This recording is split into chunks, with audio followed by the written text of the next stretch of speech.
The emerald ash borer has been a concern ever since it was very first detected back here in Maine. That was in 2018. This year alone, the Maine Forest Service says it has detected the invasive beetle in 3 additional counties.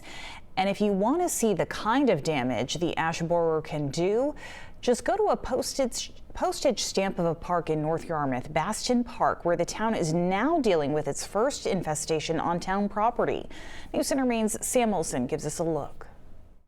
I'm here in Bastion Park in North Yarmouth, where dozens of trees will have to be cut down.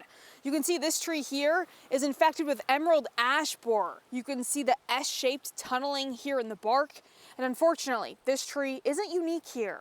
About 40 ash trees here are dying and are beyond the point that they can be chemically treated. Oh, bummed isn't the word. Yeah. We were devastated. We were absolutely devastated. Lori Gilman and Robert Abbott are the town's park committee co-chairs. They say there's nothing they can do to save them. A large percentage is ash, and it's going to change the character, at least temporarily, of the park. Another emerald ash borer invasion comes as no surprise to the Maine Forest Service. It's one of the most insidious species threatening Maine's forests. You're up against this time element, knowing that these trees will be lost if you don't do something. And even if you do something, there's no guarantee you'll be able to overcome the wave of EAB. Michael Parizio is an entomologist with the Maine Forest Service. He says there are only 2 counties where the bugs have not been detected.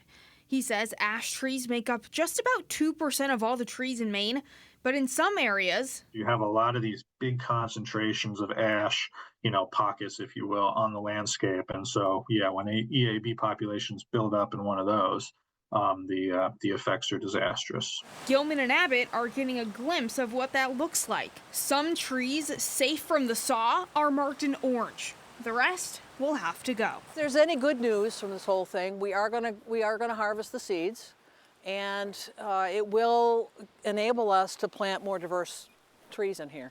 A diverse spread to hopefully avoid another situation like this in the future as more invasive species make their way into Maine. In North Yarmouth, Sam Olson, News Center, Maine. Town leaders say public works crews will start cutting the trees next week. The wood will then be chipped and brought to a biomass facility to be burned to create energy.